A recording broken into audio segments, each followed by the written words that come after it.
Buenas tardes. En primer lugar, quisiera, como ayer, como antes de ayer, dar las gracias a la Fundación Juan Marc y a su director, Javier Gomá, y a la directora de conferencias, Lucía Franco, por la labor cultural que están realizando y por invitarme a hablar de una de mis grandes pasiones, que es precisamente Dante y su obra. Quisiera además decir que esta pasión es compartida por muchos ciudadanos madrileños. El otro día había, y espero que hoy también, un colectivo de ciudadanos que se reúne de vez en cuando, 2 veces al mes, para hablar y discutir sobre Dante y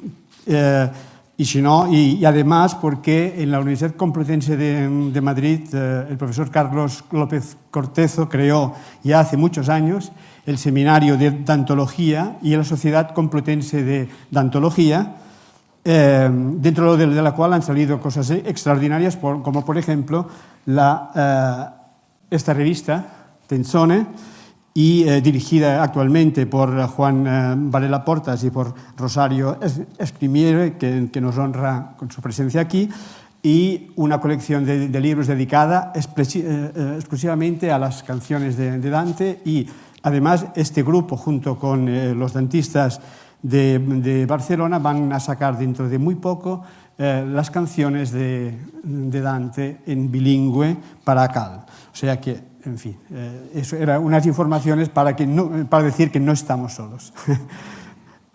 Bien, entonces déjenme abrir esta conferencia preguntándoles: ¿es Dante un poeta moderno? ¿Es la comedia un poema moderno? La respuesta podría ya estar implícita en el mismo texto de la comedia, porque Dante, como decíamos ya el otro día, se considera un poeta moderno, lleva implícito un nuevo mensaje, una nueva poesía, una nueva visión del mundo, un nuevo viaje.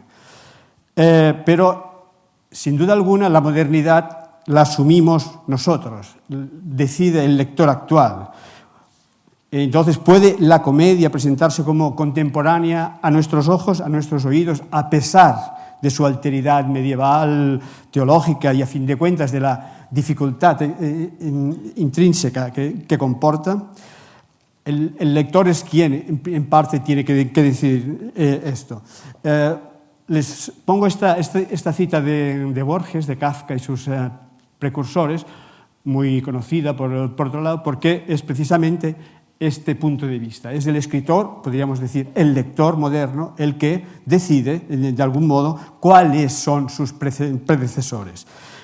En cualquier caso, es Borges mismo también el que nos da otra pista de la contemporaneidad. Dice en Siete noches, en el capítulo de Siete noches, que empezó a leer la comedia en italiano junto al texto en inglés, mientras iba de su casa a la biblioteca en la cual trabajaba.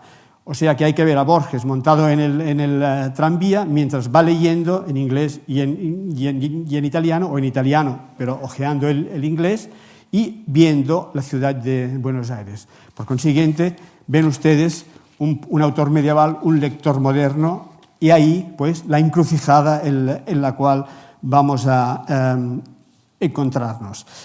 Si la comedia es objeto de estudio, sigue siendo estudiada, leída, reutilizada. Si eso es así, es porque hay un público, unos creadores que han decidido, de algún modo, que la comedia, esa obra, les sigue diciendo algo. ¿Qué otra explicación puede tener que Dan Brown, que acaba de sacar su Inferno, pues de algún modo decida que hay un público potencial que quiere, de algún modo, volver a Dante? Si no, sería inexplicable. Y este constructor de bestsellers, sin duda, sabe que hay un público avezado, acostumbrado a ese tipo de operaciones. Un público que ha podido... bueno, este era el texto de...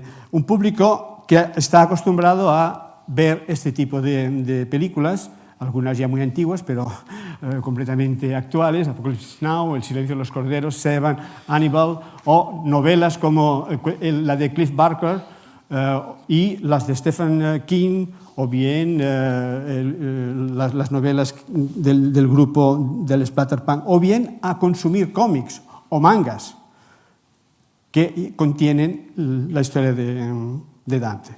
Pero más la cosa no queda aquí y vamos a la música punk o otros tipos de música que yo no conozco, tengo que confesarlo, pero que ahí tienen ustedes el Dante's Inferno, Radiohead, Is Earth con Dante's Inferno, o Ancient, una banda metal Nirvana, con textos dedicados a Dante, o Ancient, o bien Bad Religion, o el grupo Sepultura, un grupo punk,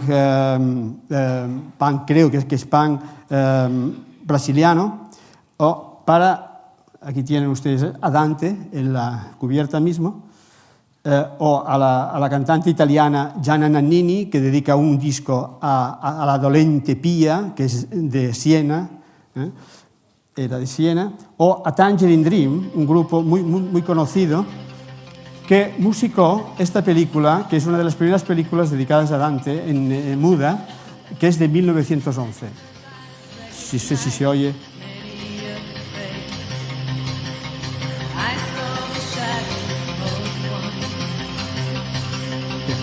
Es solo un momento, no quería que vieran toda la película. Bien, entonces, ¿qué oyen nuestros oídos o ven nuestros ojos en Dante desde el romanticismo, que lo redescubrió, para que sigamos yendo a él una y otra vez? Un espejo, el límite nunca más alcanzado por nuestra imaginación, al que como un depósito de figuras y gestos acudimos como quien va a un supermercado. Ana María Chiavacci dice que Dante será legible hasta que su modo de entender la realidad del hombre siga vigente en la cultura occidental, y por otro lado, hasta que su lenguaje poético tenga la fuerza, la juventud para comunicarlo. Bien, quizá alguna de las claves esté aquí. Bueno, entonces, ¿qué puede interesarnos de Dante? Nos puede interesar el autor. Ustedes saben que en la comedia funcionan al menos dos entidades narrativas, dos instancias narrativas, pero hay quien dice que pueden funcionar tres incluso, que es el autor por un lado y el personaje que hace el viaje, y el autor que de alguna manera pues, recoge todos estos datos y rehace el viaje por escrito. Creo que es más claro si, además de estas dos figuras, en medio de ellas situamos el narrador. Y como veremos, quizás es un poco más claro. Entonces, ¿qué hace el autor implícito? Obviamente no es Dante, es un autor implícito, que puede o no coincidir.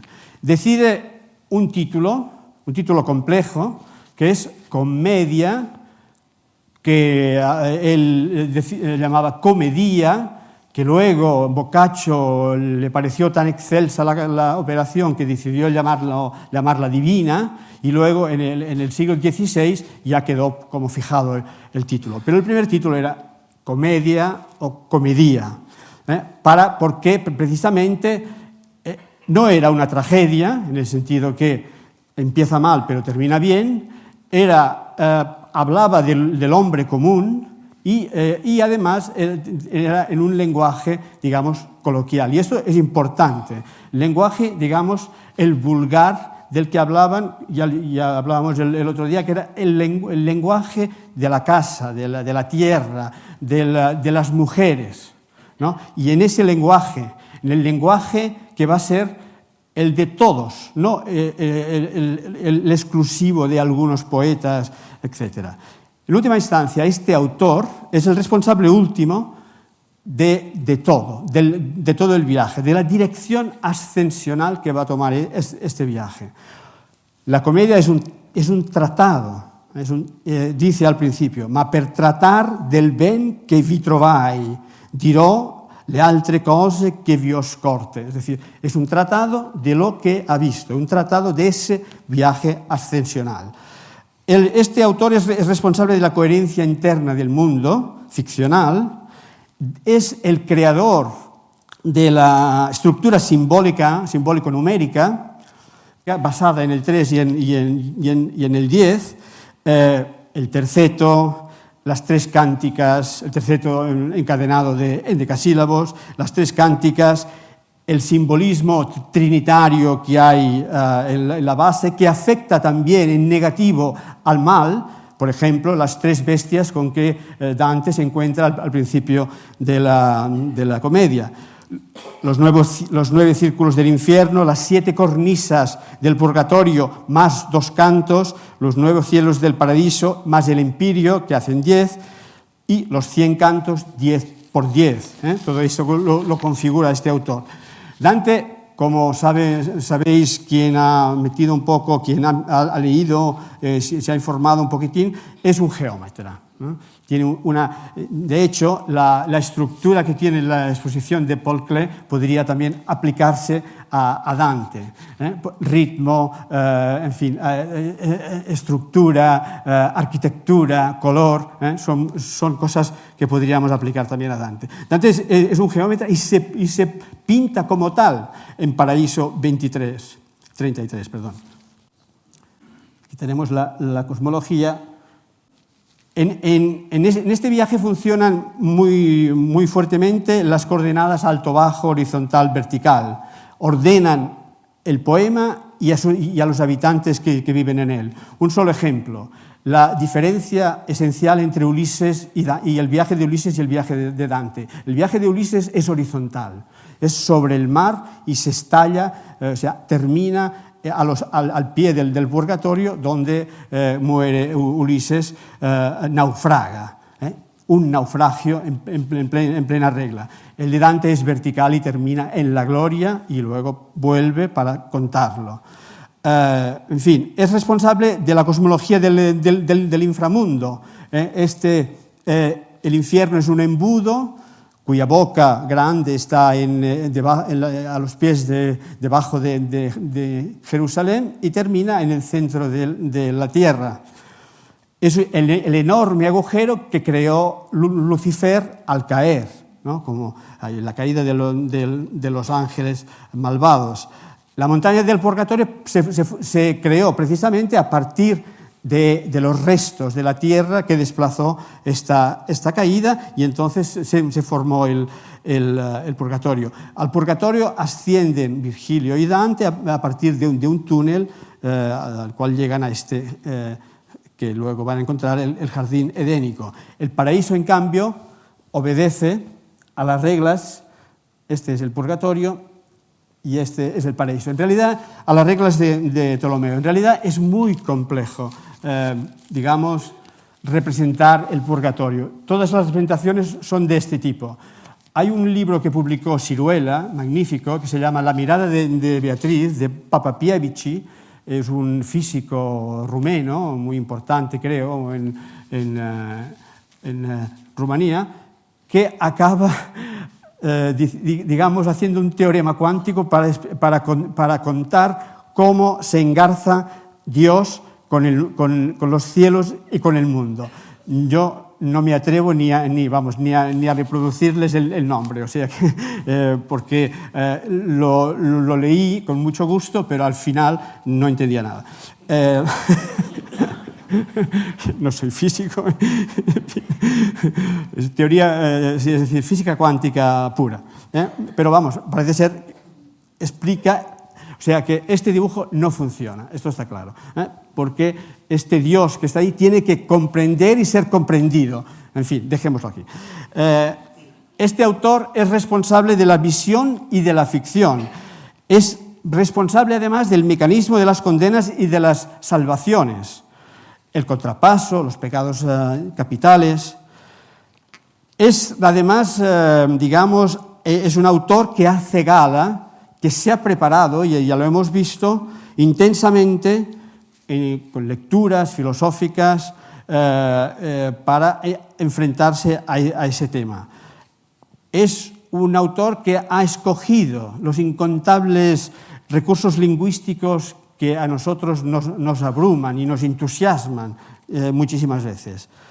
Es el autor que ha decidido que haya unas guías, unos personajes que le guíen a Dante personaje, Virgilio, Beatriz, Bernardo de Clairvaux y otros doctos que ilustran el itinerario al personaje. En fin, es un autor universal que es expresión del alma humana y que quiere, digamos, explorar esta realidad sobrehumana. Es un autor que es además un scriba dei, un escribano de Dios. Hace lo que dice concretamente lo que Dios le dicta. No está ahí por él solo para hacer de poeta, sino que simplemente pone negro sobre blanco. ¿Y qué pone negro sobre blanco? La verdad efectiva de ese viaje que ha leído finalmente en el volumen que encontrará al final del Paraíso, que es estos versos fabulosos: nel suo profondo vidi che si interna, legato con amore in un volume, ciò che per l'universo si squaderna. Es decir, ya lo tiene aquí la traducción. En este volumen está escrito todo y él simplemente casi se limita a reproducirlo. Este autor implícito garantiza precisamente el sentido alegórico de este poema, el sello de la verdad poética. Es quien se hace cargo de esta nueva visión totalizadora de la historia. Y la poesía tiene que ser la poesía y no la filosofía o la teología, porque es la poesía la que puede expresar ese ligamen, esa relación, pero vamos, legain es el ligamen entre tierra y cielo, perdición y salvación. Y la lengua vernácula, y no el latín, es porque quien hay que salvar es a todos y no a un grupo de sabios. La alegoría, que es, en fin, no nos podemos ni siquiera entrar en el tema, pero vamos, en cualquier caso significa un centro de un sistema de relaciones que asocia paganismo y cristianismo y establece puentes entre formas artísticas y religiosas lo más dispares. Y es una alegoría que se establece no predeterminada, no es la alegoría predeterminada, sino que se establece en el punto concreto en el cual se encuentra. En cualquier caso, es una figura retórica de síntesis, de ese sincretismo que aúna cosas dispares, antinómicas, lo divino y lo humano, en fin. Es la alegoría un modelo precisamente que celebra esa pluralidad, ¿no? La humanidad y Dios, la historia y la eternidad. En ese sentido es importante también que Dante coloca el poema bajo el impulso mismo de Dios. Mejor dicho, casi es como si él pretendiera seguir la acción misma del creador del universo, para realizar una obra total, armónica, que indique el camino de la salvación de la humanidad. Ello exige un lector despierto, no puede ser cualquier lector. Por consiguiente, hay que estar ojo a visor, nos lo dice continuamente él, o como dirían nuestros jóvenes, al loro. Hay que estar al loro, porque si no, no captamos la verdadera esencia. Entonces, este autor es quien se hace portador también de las comparaciones con otros poetas, con la literatura clásica. En el fondo está emulando la Eneida, está realizando una Eneida cristiana, y para ello, y a la vez está reescribiendo el texto bíblico. Para ello, obviamente, para esta operación, pide ayuda a quien puede, ¿no? Y es el autor implícito el que pide ayuda, pues, a las musas, a los dioses, para llevar a término esta operación. Pero podríamos preguntarnos si este es el aspecto que nos interesa más. No contestemos. Ya lo miremos un momento cómo funciona, si es que logro que se vea. Aquí dice: la gloria de quien mueve todo el mundo, el universo llena y resplandece, en unas partes más y en otras menos. En el cielo que más su luz recibe. Esta parte está subrayada, como ven, en verde, hasta aquí. Es la primera parte. Esto es el autor implícito.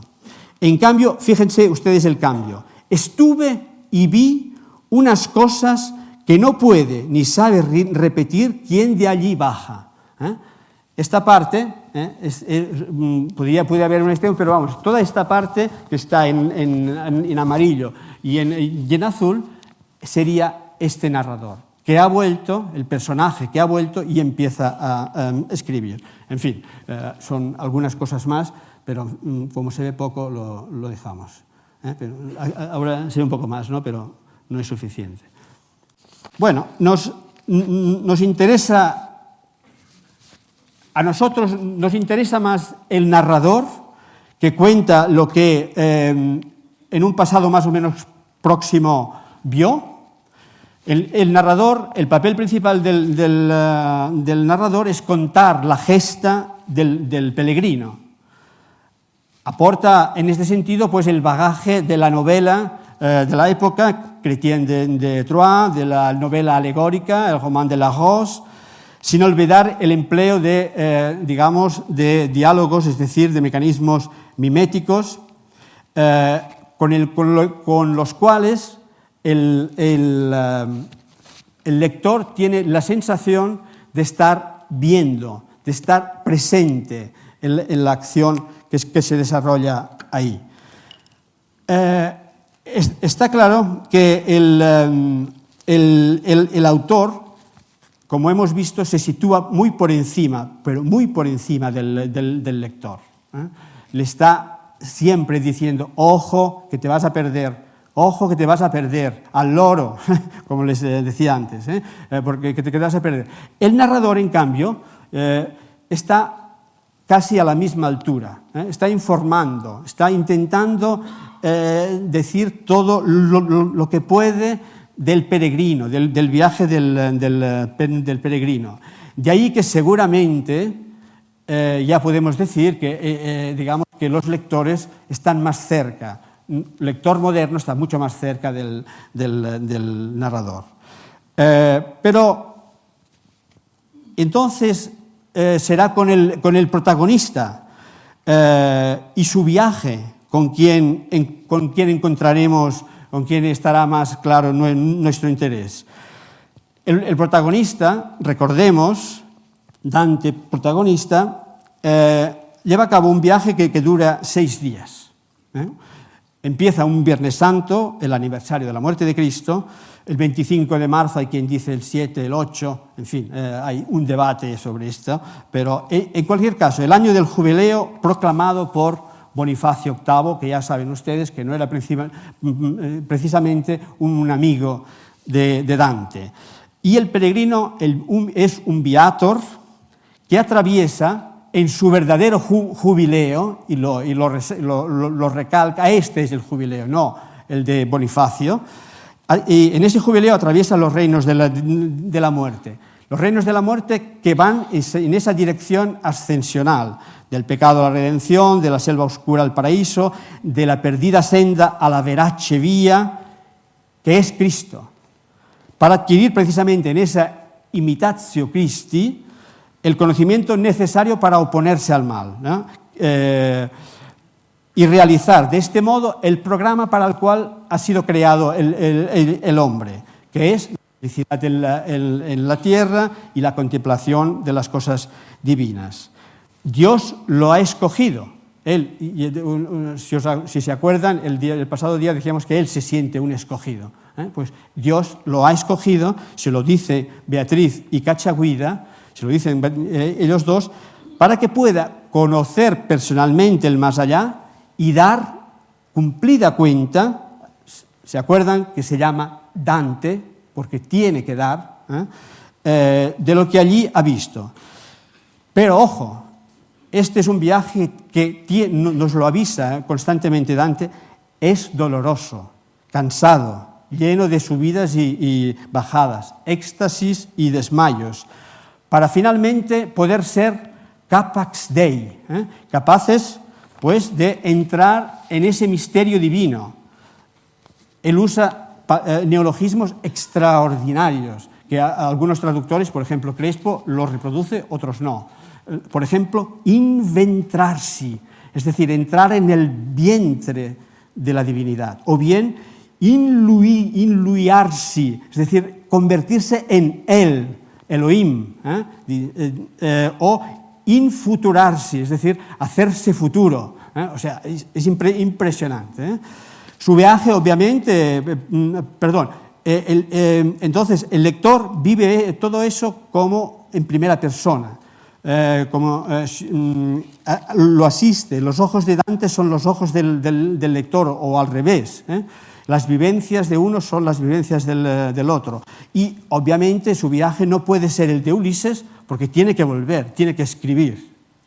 El peregrino deberá volver ya situado en la directa vía para contarlo, para poder durar. ¿Se acuerdan que el nombre oficial de Dante es Durante? Pues eso, para poder durar. Entonces, bueno, que seguramente el personaje ya es una cosa que nos atrae más, en esa figura podemos ya, vernos más reflejados. Pero sigamos. ¿Serán los personajes la fuente de mayor interés para nosotros, los personajes que encuentran? Recordemos, son personajes increíbles, hay muchísimos. En ellos encontramos variedad de acentos, gestos, comportamientos, variedad formal, dramatización, diálogos, con personas completamente distintas, con seres mitológicos.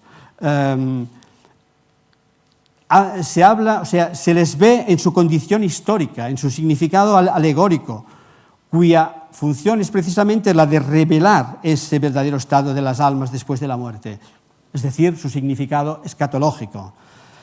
Estas almas viven en su desesperación y en su alegría eternas.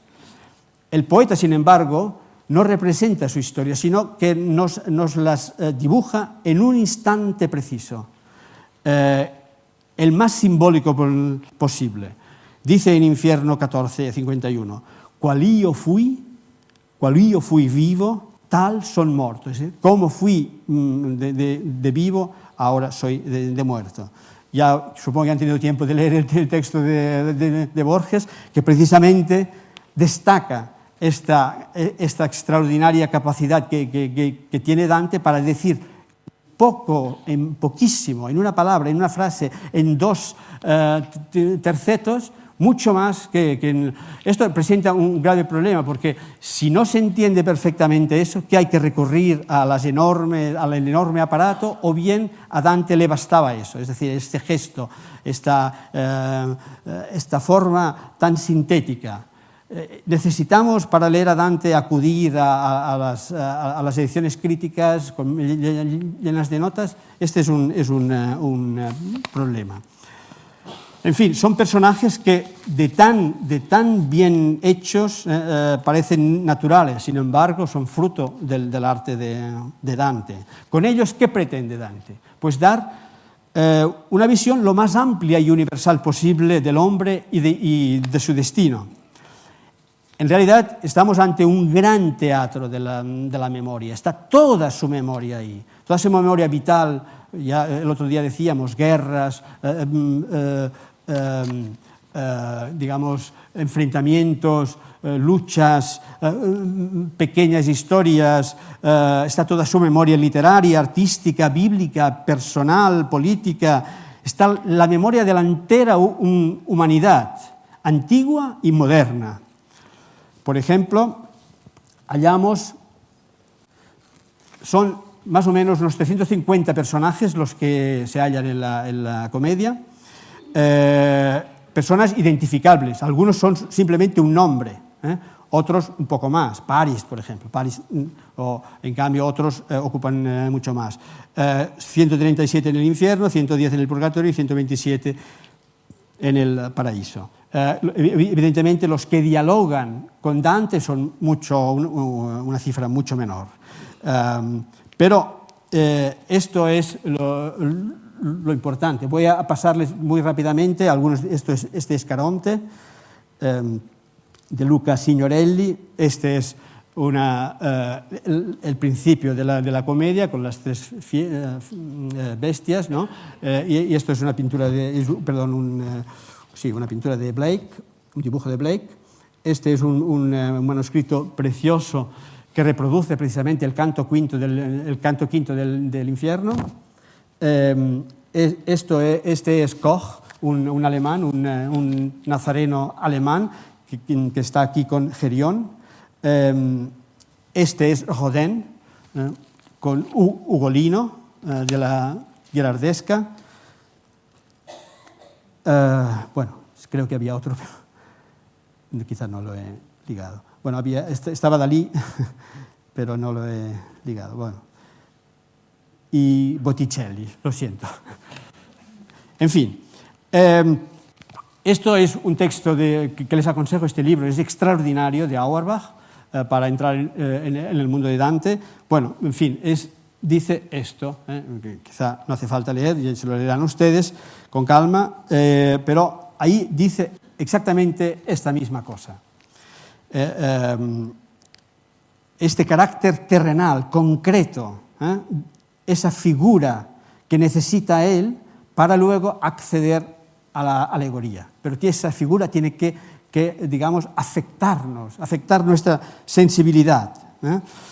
Entonces, fijémonos además que hay toda una problemática muy grande, porque estos personajes que vemos, que Dante ve tan claramente, tan terrenalmente, pues en realidad son sombras que se le aparecen. Él dice que par persona, es decir, que parecen personas, que se aparecen como personas, pero en realidad no lo son.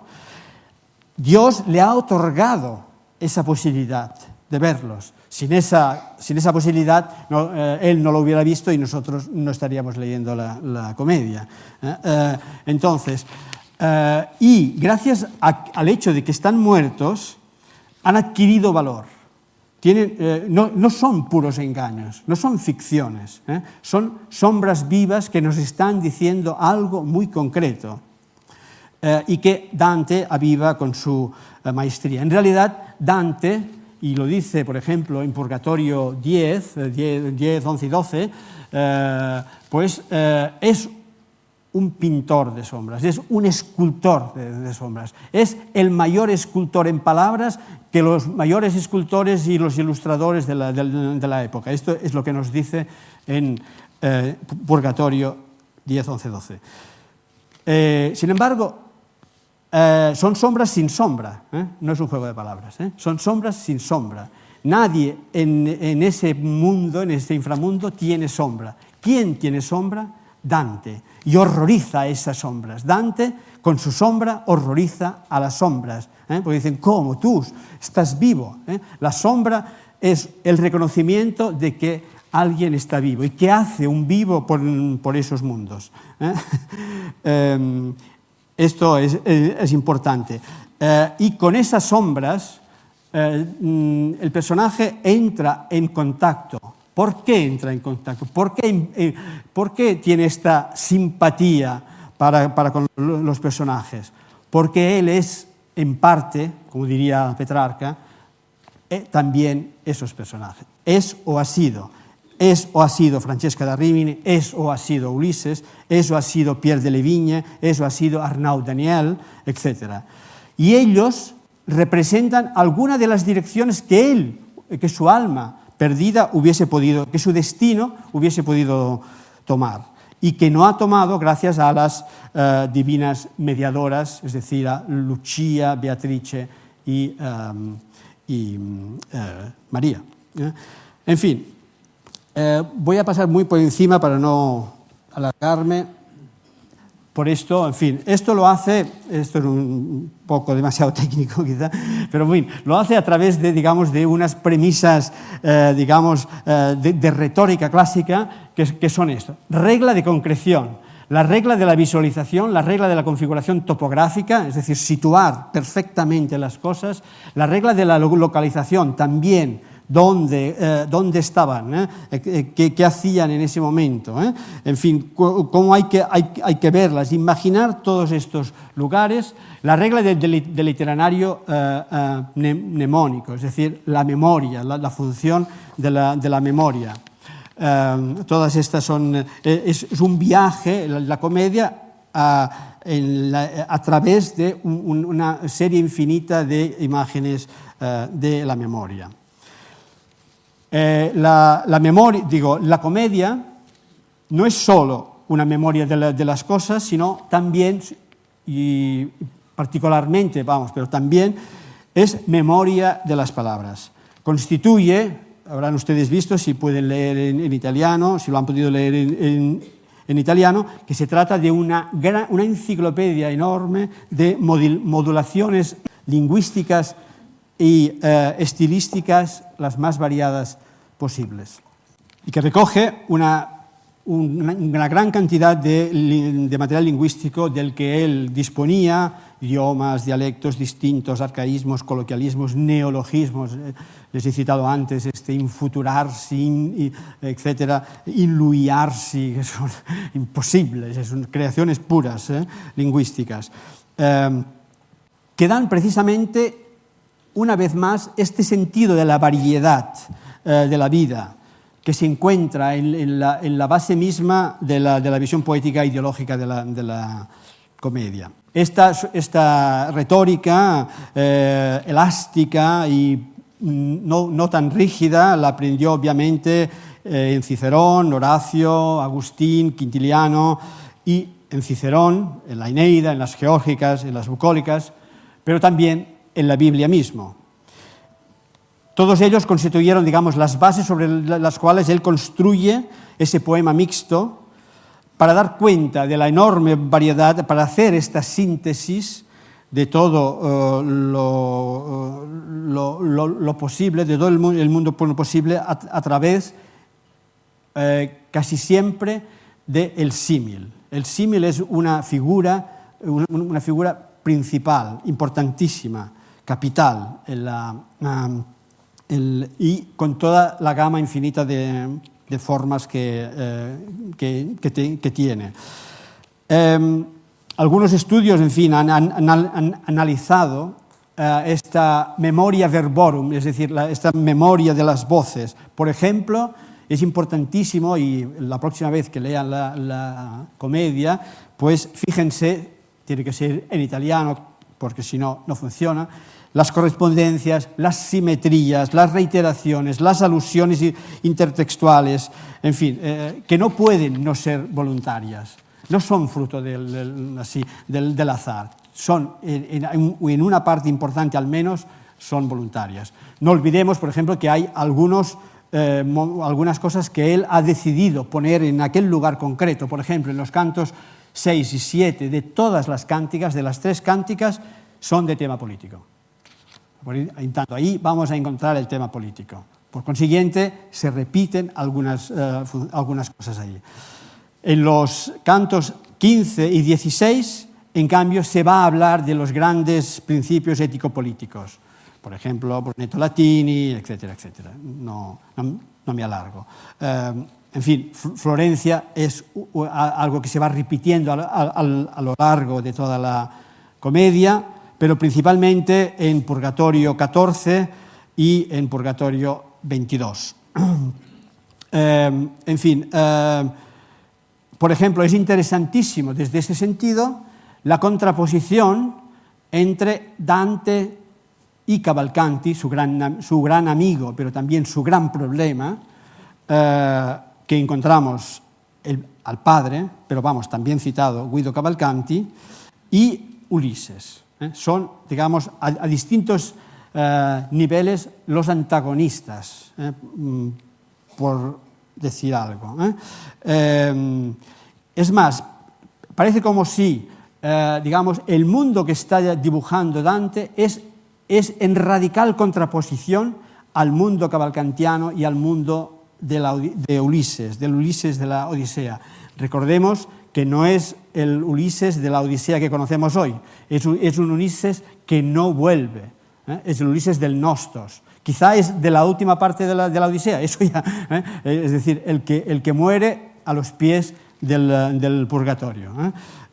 No le importa a Dante qué ha hecho en casa, Troya, nada, no le interesa para nada, le interesa solo el gesto último de llegar al mundo desconocido horizontalmente. Eso, sin la gracia, digamos, por medios racionales. Esa racionalidad sin gracia es lo que aquí está atacando Dante fuertemente. Bueno, dejémoslo esto. Lo que se trata es que está claro que Dante se presenta y cree que es un poeta de una potencia inaudita, que inaugura otro viaje inédito, completamente distinto a lo que había podido ser antes o en su mismo tiempo. Para superar el límite que Dios ha puesto al conocimiento, ya no vale pasar, por ejemplo, por el estrecho de Gibraltar y saltarse el tabú, que significaba esto. No, los instrumentos antiguos ya no valen. Es decir, ya no sirve para nada la picholetta barca, la pequeña barca que atribuye, digamos, a estos aventureros, sino lo que falta, lo que es la ardita prora, y ni tampoco la fiamma antica referido a Ulises, sino la antica fiamma, Beatriz. Fijaros, con este cambio del adjetivo, ni el folle vollo de Ulises, el vuelo loco de Ulises, que hace la barca, que saca los remos y se convierten en alas antes de naufragar, sino el alto volo. El alto volo. Fijaros, es importantísimo el hecho de que volo y volo estén dialogando a una distancia enorme, canto 26, final del paraíso. Como podríamos también decir, pues el amor torto, el mar del amor torto, es decir, del amor desviado, que en cambio está en contradicción o en oposición al amor diritto, que Dante teoriza en Purgatorio 17. Bien, todo ello obviamente comporta un aprendizaje enorme en el que está metido el protagonista, intentando salvarse precisamente del naufragio que le amenaza constantemente. Hay unos versos de Purgatorio 1, 130-136, en el que precisamente habla de este peligro. Es más, la comedia podría ser leída enteramente en función de esa metáfora tan bonita, esta acuñación tan bonita de Blumenberg, que es naufragio con espectador. El Dante que escribe, el Dante narrador y sobre todo el autor, es un espectador del naufragio de los demás. Es una cosa tremenda, pero es así. Entonces, es desde esa posición que puede mostrar, o vosotros que en una barquichuela deseosos de ir seguís mi leño, aquí es donde avisa que, ojo, que la cosa se está complicando mucho y que si no quieren naufragar, tienen que seguirle muy atentamente, tienen que hacer un gran esfuerzo. Estos son los que le van siguiendo, ya no hablemos de los que ni siquiera han llegado aquí, pero los que han llegado hasta aquí tienen que seguir haciendo un esfuerzo tremendo para no naufragar, porque si no van a quedarse pues, en nada. Bien, el protagonista, hasta aquí el protagonista. Pero hay una cosa que quiero decir, que es que a lo mejor uno de los grandes, digamos, momentos en los que nos encontramos con la comedia, como con un texto contemporáneo, es la dialéctica deseo-libertad, que quizá es eso que atrae nuestra atención. El deseo y la libertad son dos componentes esenciales del alma humana, ¿no? El deseo es un impulso natural, el convivio está lleno de... una parte del convivio, el libro cuarto, analiza muy puntualmente lo que significa el deseo. El deseo inicialmente no es bueno ni malo, lo dice Hannah Arendt en su estudio sobre San Agustín. No es bueno ni malo. En función del objeto puede ser cupiditas, es decir, un deseo erótico, o bien caritas, es decir, un deseo espiritual. Y si es cierto que, como decía Aristóteles, pues todo hombre desea el bien, es decir, el deseo moralmente bueno no puede ser sino el que impulsa y acompaña la obtención de ese fin. Y pernicioso o malo el que se opone a ese fin, o bien tarda en alcanzarlo, no pone la suficiente fuerza para alcanzarlo. De ello, obviamente, se debatió muchísimo en la Edad Media, y en concreto en el libro que les decía del Convivio, Dante se entretiene mucho a distinguir, a establecer la diferencia entre el deseo de saber y el deseo de riquezas. Y la diferencia estriba en el hecho de que este último no colma nunca lo que promete. Es ese deseo infinito de Leopardi, ya que se trata precisamente de eso, de un deseo infinito. Es la base psicológica de la avaricia. Se llega a un punto y se tiene que ir más allá, siempre más allá. El deseo de saber, en cambio, llega a la perfección, porque cada grado que alcanza es perfecto en sí mismo. Para Dante, sin embargo, a pesar de que esto es así, el ser humano es un peregrino que va por una senda que nunca ha recorrido, y va obviamente con los ojos puestos al sumo bien, pero la inexperiencia le hace equivocarse, ya que identifica erróneamente los objetos bellos o placenteros que encuentra por el mundo como si fuese ya el objetivo final, ¿no? Como si ya hubiese llegado. Y es en base a eso que Cavalcanti dice, y otros averroístas, que el deseo amoroso impide cualquier racionalidad, cualquier actividad racional del alma, y por consiguiente el llegar a la contemplación. Pero para Dante, al contrario de Cavalcanti, el amor lo mueve todo. Un amor que le hace mover a él mismo de la selva oscura en la cual se encontraba hasta llegar al paraíso, en el que resuena ese verso: l'amor che muove il sole e le altre stelle, ¿no? Que el amor que mueve el sol y las otras estrellas. Dante se mueve gracias al amor de tres mujeres, María, Beatriz y Lucía. El amor lo vence todo, incluso la voluntad misma de Dios, que fijaros, se enamora de algunas almas para nosotros, es decir, aparentemente impías, paganas, pecadoras, en las que, no obstante, Dios ha visto algo, ha visto una libertad, una acción liberadora, un amor que está por encima de las divisiones políticas y religiosas, que es capaz de unir a dominicanos y a franciscanos. Es capaz, fíjense ustedes, de poner a Siggeri di Bramante, al gran averroísta, en el paraíso. Es decir, el mal maestro en el paraíso. Y, por último, la libertad.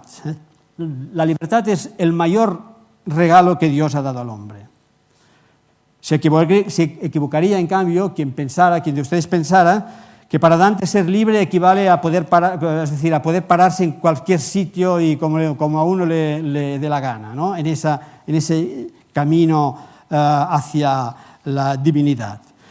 Eso no es libertad, eso es esclavitud. Si tenemos en cuenta, digamos, la división aristotélica del alma, eso es comportarse como una bestia. Por consiguiente, es ser esclavo. Es esclavitud, eso no es libertad. Él le llama a esta gente ovejas locas. Agnelli, pecore matte. La verdadera libertad, la única libertad, estriba en el hecho de ejercerla, de ser liberador, para liberar precisamente a esas ovejas locas, entre las cuales está él, está el mismo Dante, para liberar luego a la humanidad encerrada en la cárcel del mundo y restituir a Dios el don que le ha hecho de esa libertad. Sin embargo, ya hemos visto, no es un camino fácil, no es un camino trillado, pero la comedia es la narración de esa libertad liberadora que por fin Dante puede devolver a Dios. Entonces, la comedia hoy. Podemos ahora intentar responder a las preguntas iniciales. ¿Es un Dante un poeta moderno? ¿Es la comedia una poesía, un poema moderno? Yo diría que en buena medida sí. Y no podemos sino responder afirmativamente por la misma razón que evocaba Borges en la cita que hemos hecho al principio, en la cual cada época, cada escritor crea sus propios precursores. Desde los románticos, nosotros tenemos en el horizonte Dante. Antes quizá no, pero desde los románticos tenemos, y con Eliot se ha redoblado, y con muchos otros poetas y pintores y escultores y músicos, Tchaikovsky, en fin, muchísimos. Es una alteridad que sigue hablándonos, que sigue hablando incluso a aquellos que, contrariamente a lo que hubiera deseado Dante, no entienden gran parte del pensamiento, a aquellos a los que él hubiera tachado de ovejas locas.